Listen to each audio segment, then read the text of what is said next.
Hello students, हम जो प्रथम संक्रमण श्रेणी के तत्वों का रसायन पढ़ रहे थे उसमें हम इस प्रथम संक्रमण श्रेणी के तत्वों के सामान्य गुणों की चर्चा कर रहे थे, जिसमें हमने इससे पहले वाली क्लास में उसका सामान्य गुण नंबर 1 इलेक्ट्रॉनिक विन्यास की चर्चा करी।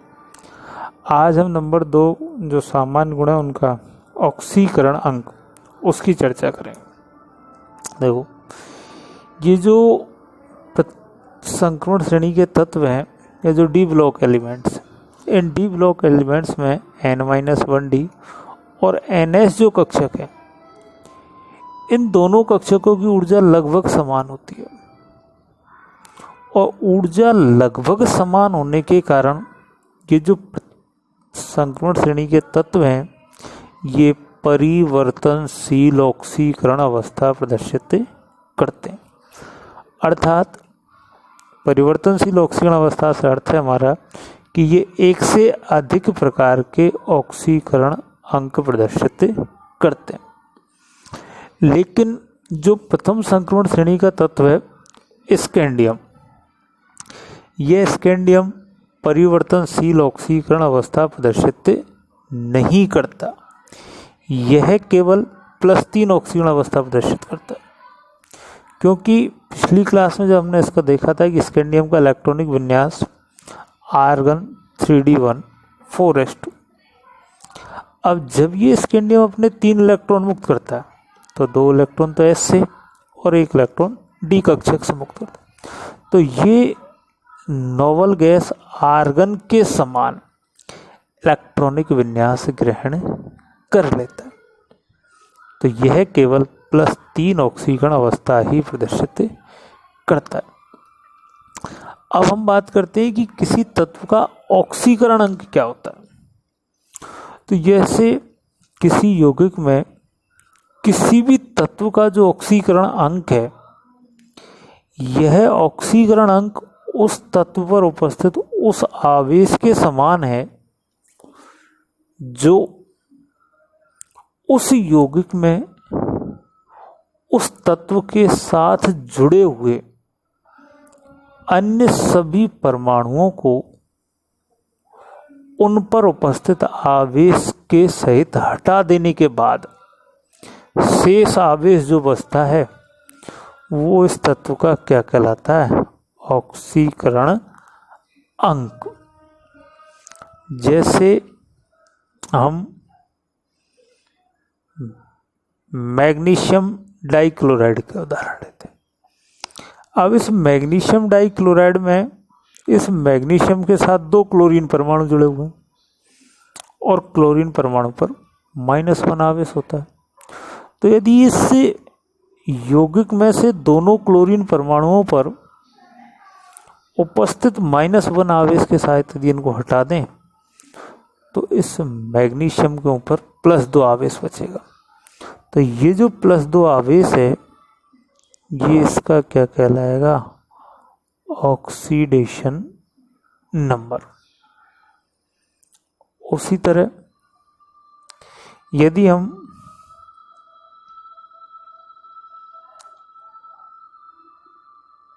मैग्नीज ट्राइऑक्साइड का उदाहरण लें, तो इस मैग्नीज ट्राइऑक्साइड में ये जो मैग्नीज है, इस मैग्नीज से 3 ऑक्सीजन परमाणु जुड़े हुए और 1 ऑक्सीजन परमाणु पर -2 आवेश होता है। तो 3 पर कितना हो गया? -6। तो जब इसमें से ये ऑक्सीजन को इन पर उपस्थित आवेश के सहित हटाएंगे तो कितना आवेश हटा देंगे हम इससे? -6।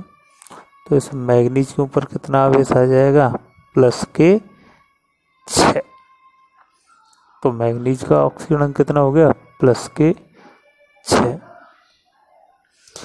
अब संक्रमण धातुओं का यदि हम इलेक्ट्रॉनिक विन्यास देखें तो उस इलेक्ट्रॉनिक विन्यास में इनका जो बाह्यतम कोश है 4s, इस 4s में या तो 1 इलेक्ट्रॉन है या फिर 2 इलेक्ट्रॉन है। तो जो संक्रमण तत्व हैं वो या तो +1 ऑक्सीकरण अवस्था प्रदर्शित करनी चाहिए या फिर +2 ऑक्सीकरण अवस्था प्रदर्शित करने चाहिए। लेकिन ये जो संक्रमण तत्व हैं ये परिवर्तनशील ऑक्सीकरण अवस्था प्रदर्शित करते हैं। इनके ऑक्सीकरण अंकों के बारे में हम चर्चा करते हैं तो ये एक टेबल को लेकर हम इस पर चर्चा करते हैं। तो ये देखिए, ये प्रथम संक्रमण श्रेणी के तत्व हैं जिसमें कुछ ऑक्सीकरण अंकों को हमने कोष्ठक में दर्शा रखा है। अब ये जो कोष्ठक में हमने ऑक्सीकरण अंक दर्शा रखे हैं ये अस्थायी ऑक्सीकरण अंक है। ये कैसे? अस्थायी ऑक्सीकरण अंक। अब यदि इस टेबल को देखें हम तो स्कैंडियम +2 अस्थायी और +3 उसकी कैसी है? स्थायी। तो स्कैंडियम +3, टाइटेनियम +4 तक ऑक्सीकरण अवस्था प्रदर्शित करता है, वेनेडियम +5 तक, क्रोमियम +6 तक और मैग्नीज जो है वो +2 से लेकर +7 तक ऑक्सीकरण अवस्था प्रदर्शित करता है। लेकिन अब ऐसा क्यों? क्योंकि यदि हम देखें तो स्कैंडियम से लेकर मैग्नीज तक जब हम जाते हैं तो इन तत्वों में अनपेयर्ड इलेक्ट्रॉन की संख्या बढ़ती जाती है। किसकी संख्या बढ़ती जाती है?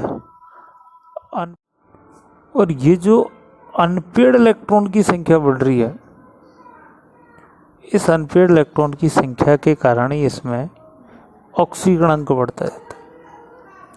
अब Mn के बाद देखें हम तो आयरन से लेकर जिंक तक, आयरन +2 से +6, कोबाल्ट +2 से +5, निकल +2 से +4 तक, सामान्यतः +2 स्थायी होती है, कॉपर +1 +2 और +3 और जिंक +2। तो आयरन से लेकर जिंक तक जब हम जाते हैं तो अनपेयर्ड इलेक्ट्रॉन की संख्या घटती जाती है, अर्थात जो बॉन्डिंग के लिए इलेक्ट्रॉन है या कहें बॉन्डिंग के लिए जो कक्षक हैं, इन कक्षकों की उपलब्धता घटती जाती है,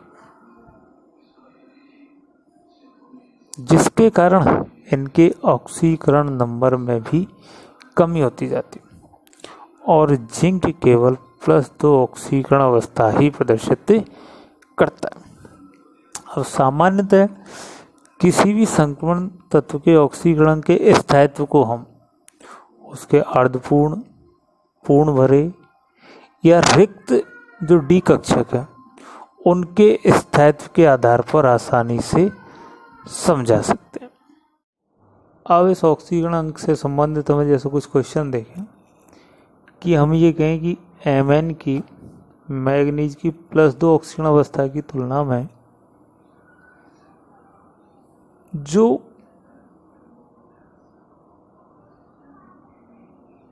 इस +2 की तुलना में +3 जो ऑक्सीकरण अंक है वो कम स्थायी होता है। तो हम ये कहें कि Mn जो है इसका इलेक्ट्रॉनिक विन्यास है आर्गन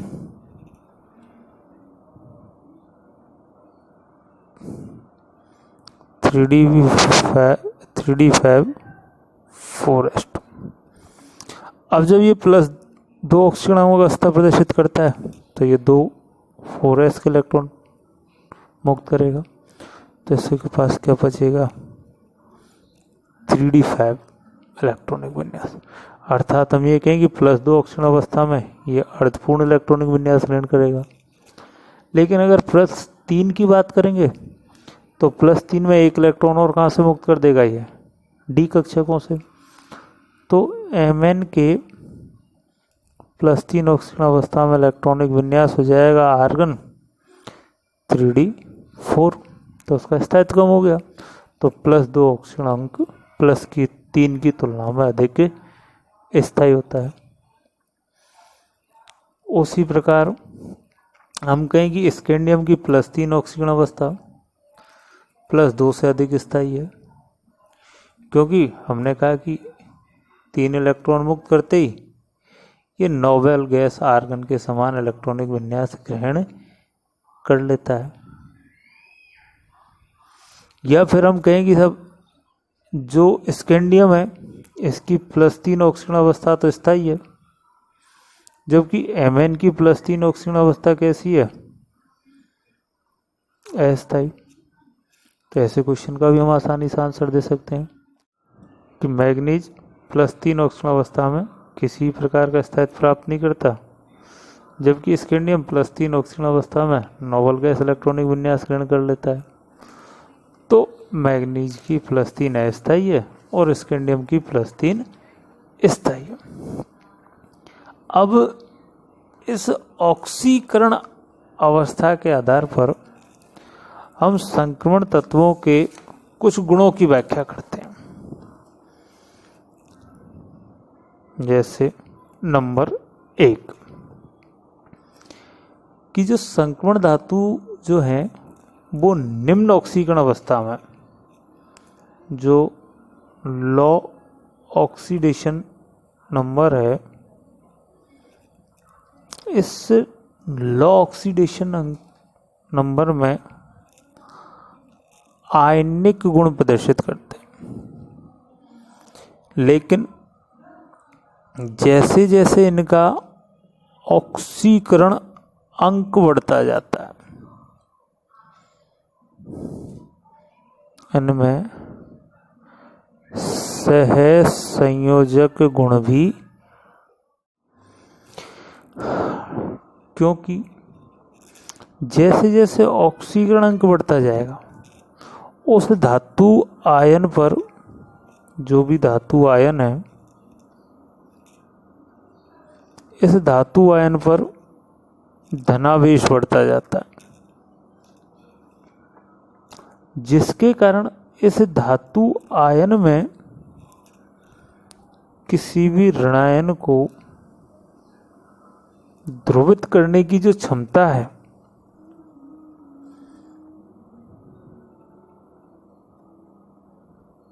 ध्रुवित करने की जो क्षमता है, या कहें इनकी जो ध्रुवण क्षमता है, ये ध्रुवण क्षमता बढ़ती जाती है। और हम पिछली क्लास में पढ़ के आए कि फायांस के नियम के अनुसार कोई भी धातु धनायन या धनावेशित परमाणु या धनावेशित आयन ऋण आवेशित आयन को जितना अधिक ध्रुवित करता है, उसमें सहसंयोजक गुण उसी क्रम में बढ़ते जाते हैं। अब यदि हमसे कहें कि साहब मैग्नीज ऑक्साइड, मैग्नीज डाइऑक्साइड और मैग्नीज ट्राइऑक्साइड, इसमें सबसे ज़्यादा आयनिक गुण किसके होंगे? तो जिसका ऑक्सीजन अंक सबसे कम है, +2 है, तो इसमें सबसे ज़्यादा आयनिक गुण है। और सबसे ज़्यादा सहसंयोजक गुण किसके होंगे? मैग्नीज ट्राइऑक्साइड के, क्योंकि इसमें मैग्नीज के ऊपर कितना आवेश है? +6, और +6 आवेश होने के कारण ये ऑक्साइड आयनों को सबसे ज़्यादा ध्रुवित करता है, और सबसे ज़्यादा ध्रुवित करने के कारण इसमें सबसे ज़्यादा सहसंयोजक गुण पाए जाते हैं, जबकि इसमें सबसे ज़्यादा आयनिक गुण पाए जाते हैं। यदि हम इनके किसी भी गुण के घटते या बढ़ते क्रम में व्यवस्थित करना हो तो इसके आधार पर हम आसानी से व्यवस्थित कर सकते हैं।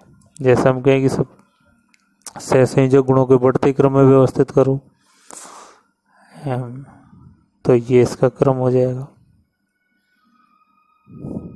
तो इस तरह से हम इनको व्यवस्थित कर सकते हैं। नंबर 2, हम ऑक्सीकरण अंक के आधार पर उन यौगिकों की अम्लीय और क्षारीयता का भी पता लगा सकते हैं कि जैसे जैसे संक्रमण तत्वों की ऑक्सीडेशन स्टेट बढ़ती जाती है तो उन तत्वों की अम्लीयता उसी क्रम में बढ़ती जाती है। अर्थात हम ये कहें कि इन तत्वों की जो क्रियाशीलता है ये क्रियाशीलता भी उसी क्रम में बढ़ती जाती है। सामान्यतः जो प्रथम संक्रमण श्रेणी के तत्व हैं ये +2 ऑक्सीकरण अवस्था में क्षारीय गुण प्रदर्शित करते हैं और +3 और +4 ऑक्सीकरण अवस्था में उभय धर्मी गुण प्रदर्शित करते हैं और इससे ज़्यादा +5, +6 और +7 इस अवस्था में ये अम्लीय गुण प्रदर्शित करते हैं। तो इसके आधार पर हम इनके बनने वाले यौगिकों की प्रकृति का पता लगा सकते हैं। जैसे हमसे कहें कि साहब जो मैग्नीज डाइऑक्साइड है और एक मैग्नीज ट्राइऑक्साइड है, ये जो मैग्नीज ट्राइऑक्साइड है ये तो अम्लीय प्रकृति प्रदर्शित करता है, जबकि ये उभयधर्मी गुण प्रदर्शित करता है। क्यों?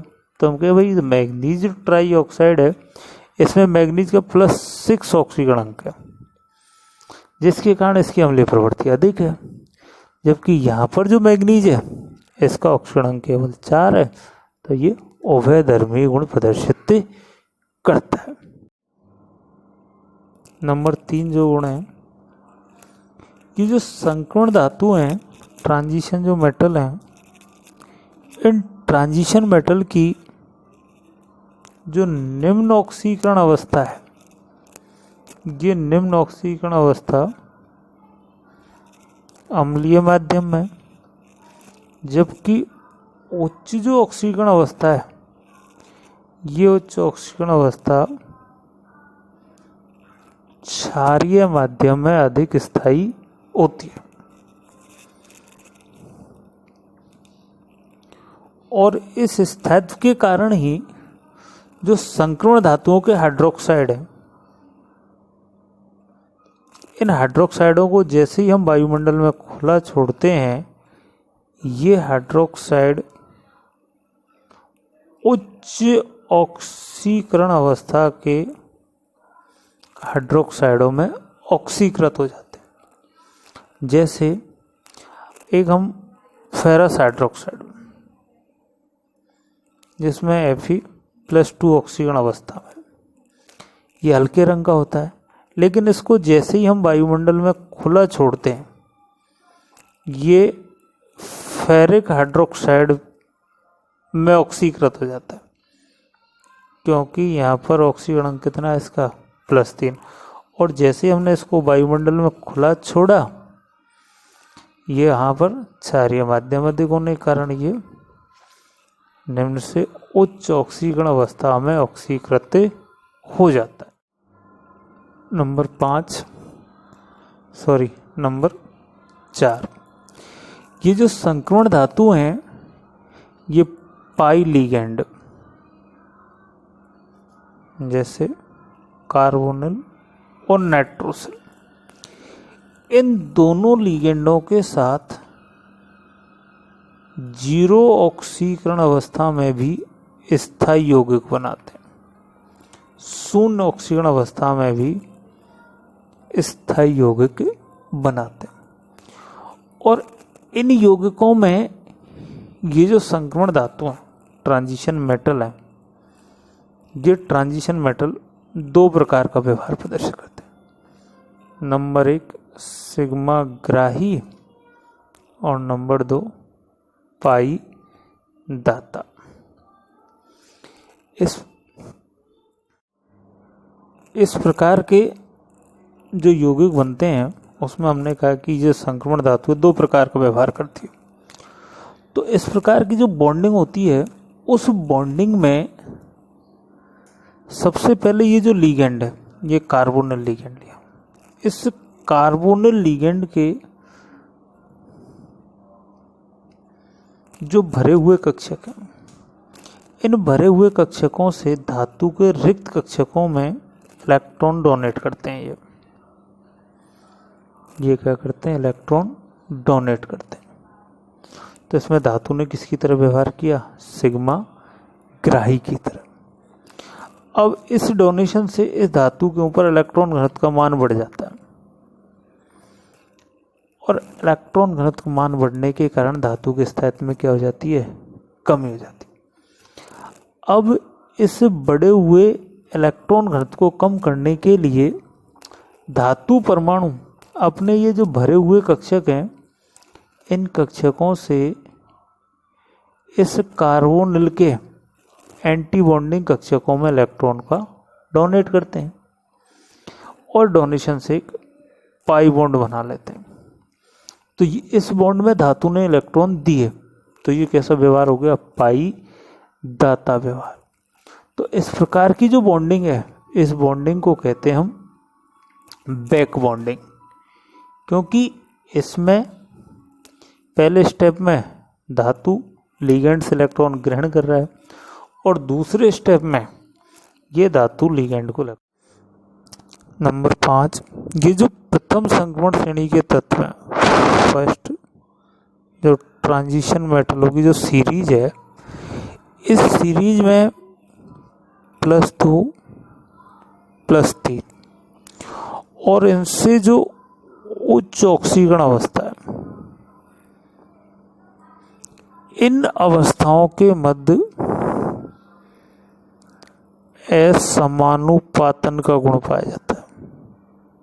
किसका गुण पाया जाता है, असमानुपातन का गुण पाया जाता है। अर्थात ऐसी अवस्थाओं में एक ही समय पर किसी एक ही तत्व की निम्न और उच्च ऑक्सीकरण अवस्थाएं पाई जाती हैं। जैसे हम